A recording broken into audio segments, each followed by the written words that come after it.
인간은 정말 다양한 식단에 적응할 수 있어요. 매일 단백질을 몇 그램씩 꼭 먹어야만 강해질 수 있는 건 아니라고 봐요. 지구 어디에서든 자급자족에 가까운 생활을 하면서도 아주 강한 사람들을 찾을 수 있어요. 크다고 해서 반드시 강한 건 아니라고 생각해요. 특히 클라이밍은 체중 대비 힘이 너무 중요해서 보디빌더 체형보다는 오히려 소박한 체형이 더 유리해요. 이 표현이 괜찮은지는 모르겠네요. 이런 말을 해도 되는지도 모르겠고요. 소박한 체형이라는 말이요. 괜찮은 것 같아요. 현대의 식품 산업은 정말 조각조각 나뉘어 있어요. 연방 정부가 농업에 엄청난 돈을 쓰고 있다는 걸 생각해보면 그 돈 대부분이 낙농업이랑 옥수수 같은 작물 재배에 들어가죠. 그러다 보면 특정한 것들이 너무 많이 생산돼요. 그러면 이제 이렇게 많이 남은 걸 어떻게 하지? 우유 소비는 줄고 있는데 라는 상황이 되는 거죠. 그러다 보면 그래도 유청 단백질 소비는 늘고 있네. 라고 하는 거예요. 대단한 소식이죠. 정부가 돈 들여 키우게 한 이걸 계속 할 수 있으니까요. 진짜 말도 안 되는 이야기예요. 아무튼 단백질 관련해서 제가 항상 드는 생각은 이거예요. 왜 내가 그러니까 하루 종일 컴퓨터 앞에서 타이핑하는 일을 하는 사람이 굳이 몸을 그렇게 키워야 하냐는 거죠. 제 라이프 스타일이랑 전혀 맞지 않아요. 맞아요. 전혀 그럴 필요 없죠. 심지어 프로 운동선수인 저조차도 몸이 커야 할 필요는 없어요. 무슨 말인지 알죠? 저는 좋은 암벽 등반가가 되고 싶을 뿐이고 좋은 암벽 등반가가 된다는 건 잘 버틸 수 있어야 한다는 뜻이에요. 그래서 손가락이 강해야 해요. 큰 근육도 필요 없고 넓은 등 근육도 필요 없어요. 그냥 매달릴 수 있고 발에 체중을 잘 실을 수 있으면 돼요. 그게 바로 좋은 클라이밍 기술의 전부거든요. 저는 단백질 열풍이 언젠가는 꺼지고 그 다음엔 또 다른 무언가로 옮겨갈 거라고 생각해요. 섬유질이면 좋겠네요. 섬유질을 너무 많이 먹어서 나빠질 사람은 없잖아요. 그건 여러 가지 문제를 한꺼번에 해결해 줄 것 같아요. 다음 유행은 제발 섬유질이었으면 좋겠어요. 다들 풀이나 씹어 먹으면서 말이죠. 분명 존경해온 클라이머들이 있었을 텐데 식단이나 피트니스 쪽에서도 그런 사람이 있었나요? 클라이밍 세계에서 넌 뭐 먹어? 어떻게 훈련해? 이런 얘기를 나눈 적도 있는지 궁금해요. 물론이죠. 정말 많은 클라이머들, 정말 많은 사람들과 식단에 대해 이야기를 나눴어요. 개인적인 영감으로는 제 여동생이 성인이 된 이후로 줄곧 비건이었는데 굉장히 건강해요. 차를 한 번도 가져본 적이 없고 일주일에 자전거를 100마일 넘게 타요. 정말 포틀랜드를 풍자한 드라마한 장면 같아요. 포틀랜드에 살고 비건이고 스마트폰도 없고 차도 없고 그냥 그렇게 살아요. 파머스 마켓에서 자원봉사도 하고요. 그런 모든 모습이 저한테는 큰 영감이에요. 매형도 비건이에요. 두 사람 다 윤리적인 부분을 굉장히 중요하게 생각해요. 자신의 선택과 그 선택이 세상에 미치는 영향을 아주 의식적으로 고민하죠. 저는 그걸 보면서 명확한 선택을 하면 자신의 영향력을 줄일 수 있다는 좋은 예라고 생각해요. 클라이밍 세계와 울트라 러닝 세계는 겹치는 부분이 굉장히 많아요. 제 주변에도 울트라 러너들이 많고요. 저는 수년에 걸쳐 울트라 러너들로부터 영양에 대해 꽤 많이 배웠어요. 스콧 주렉도 있고 이제는 좀 나이가 들고 은퇴했지만 책도 몇 권 썼죠. 리치 롤도 있고요. 이 둘 다 비건 울트라 러너예요. 저는 비건이었던 적은 없지만 그런 식으로 자신의 선택의 의도를 가지고 접근하는 데서 배울 점이 많다고 생각해요. 클라이머들끼리는 원정 중에 먹는 간식이나 전략, 벽 위에서 뭘 먹는지 같은 이야기를 많이 나눠요. 저는 이제 어떤 음식 브랜드의 후원을 받지도 않아요. 그냥 시중에서 직접 사 먹어요. 에너지바 같은 건 가리지 않고 다 먹는 편이에요. 혼자 있는 시간이 굉장히 많은 삶을 살고 있어요. 회고록 제목이 아예 벽에 홀로 있다는 의미의 언론 온 더 월이잖아요. 그렇게 강도 높은 고립이 왜 끌리는지 아니면 뇌에 왜 잘 맞는다고 느끼는지 궁금해요. 제가 하는 프리솔로잉 중 상당수는 몇 시간 동안 혼자서 등반하는 거예요. 하루 중간에 혼자서 3시간을 보내는 게 몇 달 동안 원정을 떠나는 정도는 아니잖아요. 그냥 잠깐의 조용한 시간이죠. 그리고 저는 내향적인 사람이어서 전반적으로 혼자 있는 시간을 잘 보내고 그 시간이 회복처럼 느껴져요. 혼자 자연 속을 걷는 건 그냥 긴장을 풀고 쉬기에 정말 좋은 방법이라고 생각해요.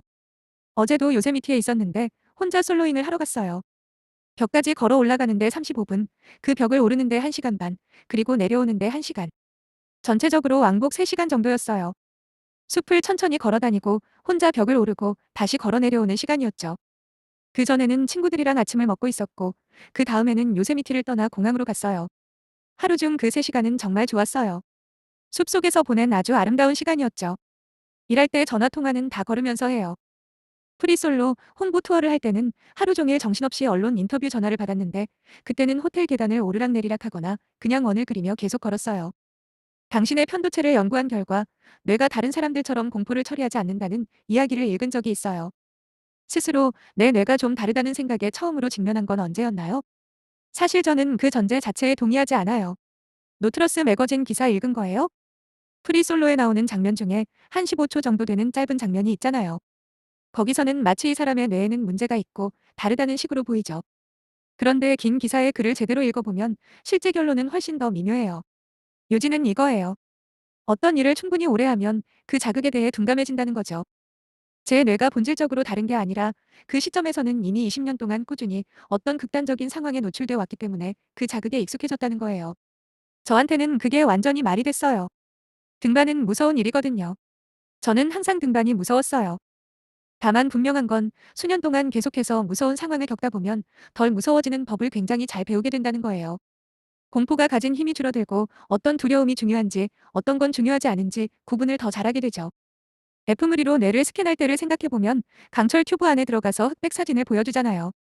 이론적으로는 그게 뇌를 자극해서 편도체가 활성화돼야 하는데 저는 속으로 내가 왜 강철 튜브 안에서 흑백 사진을 보고 무섭겠어? 라고 생각했어요. 저는 인생에서 훨씬 더 무서운 것들에 너무 익숙해져 있으니까요. 등반은 정말 무서워요. 항상, 아, 내가 떨어져서 죽는 건 아닐까? 라는 생각을 하게 돼요. 굉장히 강렬하죠. 평생을 그런 강렬한 경험 속에서 살다 보면 흑백 사진을 보는 정도로는 무서울 리가 없어요. 그래서 제 결론은 제 뇌가 특별히 다르다는 게 아니라 수년 동안 계속해서 두려움을 경험해 오면 일상적인 것들에 대해서는 훨씬 덜 무서워진다는 거예요. 항상 극단적인 건 아니지만 가끔은 정말 말도 안 되게 무섭기도 하죠. 등반 말고 다른 영역에서 무서운 게 있나요? 어떤 공포증 같은 것들요. 예전에는 대중 앞에서 말하는 걸 정말 끔찍하게 무서워했어요. 낯선 사람에게 말 걸거나 여러 사람 앞에서 말하는 걸 정말 싫어했죠. 그런데 프리솔로 영화 투어를 하면서 그런 공포를 관리하는 데 대해 강제 속성 코스를 밟았어요. 이게 바로 등반이랑 편도체 이야기의 핵심이기도 해요. 늘 여러 가지로 무서운 상황에 놓이다 보니 다른 종류의 두려움도 훨씬 잘 다루게 되는 거죠. 어릴 때는 뱀이랑 거미 같은 걸 좀 무서워했어요. 성인이 된 지금은 독 있는 뱀이나 거미에 물리는 건 당연히 싫어요. 하지만 위험하지 않은 것들은 괜찮아요. 예를 들어 타란툴라는 독이 없잖아요. 그런 건 전혀 무섭지 않아요. 그냥 크고 온순한 동물일 뿐이고 저를 해칠 수 없으니까요. 저도 그래요. 벌레가 무섭진 않아요. 필요하면 밟아버릴 수 있으니까요. 그럼 말벌은요? 아, 무슨 말인지 알죠? 저는 여전히 벌레가 좀 무서워요. 전갈 같은 건 별로 안 좋아하고요.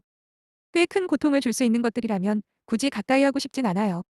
몸이나 정신을 관리하기 위해서 보충제나 비타민을 먹나요? 조금요. 정신보다는 몸 쪽이에요. 아침에 간단한 루틴이 있는데 그린 파우더에 생선 오일과 콜라겐을 더해 마셔요. 피부를 위해서요. 나이가 들수록 피부가 좀 더 건조하고 딱딱해지는 느낌이 있어요. 등반은 피부 감각이 정말 중요하거든요. 피부가 조금 더 부드러웠으면 좋겠어요. 실제로 효과가 있는지는 모르겠지만 그냥 보험처럼 해보는 거예요. 해봐서 나쁠 건 없잖아요. 아침에 그린 주스를 마시는 이런 루틴 자체도 저는 괜찮아요. 기본적으로 아침에 큰 물 한 잔을 마시는 셈이니까요. 그게 건강에 나쁠 리도 없고요. 본인이 생각하기에 악습 같은 게 있나요? 술을 마신다든지 담배를 피운 적이 있다든지요. 굳이 꼽자면 제 가장 큰 약점은 디저트예요. 가끔 페이스트리나 쿠키를 너무 많이 먹어요. 얼마 전에 어떤 영화 프로젝트를 하고 있었는데 현장에 케이터링이 있잖아요. 간식도 있고 구운 디저트도 계속 있고요. 그러면 아, 뭐 하나 먹을까 하게 돼요. 쿠키를 참기가 쉽지 않아요. 초콜릿 칩 쿠키에 그 다음엔 브라우니까지요. 벤에서 꽤 오래 살았잖아요. 그 시기를 떠올리면 어떤 음식들이 생각나요? 벤에서 주로 뭘 해 먹었어요? 벤 생활에서의 아침은 보통 시리얼이랑 요거트 아니면 가끔 달걀이에요. 저녁으로는 맥앤치즈에 참치를 넣거나 채소를 넣은 맥앤치즈, 캐네든 채식 칠리를 넣은 맥앤치즈 같은 게 단골이었어요. 아니면 채소를 넣은 파스타에 토마토 소스요. 다 원팟 요리예요. 물 끓이고 파스타 넣고 거기에 다른 재료들 다 넣고 그 냄비에서 그대로 먹는 거죠. 모든 게 한 냄비 안에서 끝나는 단순한 식사예요. 빨리 먹을 수 있고 따뜻하고 그냥 냄비 하나면 되는 그런 음식이요. 글 매튜 로벌슨 출처 www. GQ. com